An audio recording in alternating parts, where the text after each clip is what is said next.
జగిత్యాల జిల్లాలో త్రుటిలో ప్రమాదం తప్పింది. కల్లూరు శివారులో బైక్ పై వాగు దాటేందుకు ఇద్దరు యువకులు ప్రయత్నించారు. నీరు ఉధృతంగా ప్రవహిస్తుండటంతో యువకులు చిక్కుకున్నారు. దీన్ని గమనించిన స్థానికులు వెంటనే వారిని సురక్షితంగా ఒడ్డుకు చేర్చారు. ప్రతి వర్షాకాలంలో ఈ వాగు పొంగి పొరలడంతో ప్రజలు తీవ్ర ఇబ్బందులు ఎదుర్కొంటున్నారు. కల్లూరు వాగుపై హై లెవెల్ వంతెన నిర్మించాలని ప్రభుత్వాన్ని గ్రామస్తులు కోరారు. ఇది మా కల్లూరు యొక్క వాగు పరిస్థితి.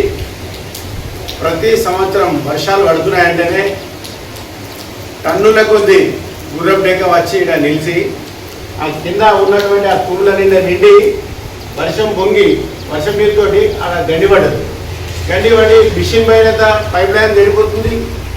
ఒక 20 గ్రామాలకు నీరు రావడం లేదు. అట్లాగే ఏదైతే మా మోడల్ స్కూల్ ఉందో ఆ స్కూల్ నుంచి వెళ్తే పైనమడుగు, జోగిపల్లి, చిన్నపల్లి, మాదాపూర్ వేయేటటువంటి విద్యార్థులకు బస్సు సౌకర్యం కూడా లేదు. ఇట్లా పోవాలంటే దాదాపు 20 కిలోమీటర్లు వస్తాయి వాళ్ళకి. దయచేసి సంబంధిత మంత్రివర్యులు, రోడ్లు భవనాల శాఖ మంత్రివర్యులు, ఆ శాఖ అధికారులు వచ్చి ఎస్టిమేట్ చేసి హై లెవెల్ బ్రిడ్జ్ చేయాలని కోరుతున్నాం సార్.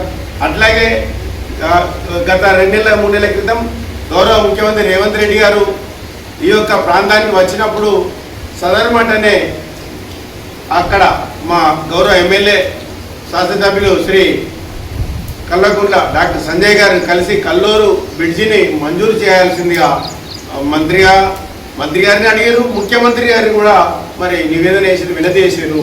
మరి ఇప్పటికి కూడా ఒక అధికారి వచ్చి పరిశీలన చేసిన పాపన పోలేదు సార్.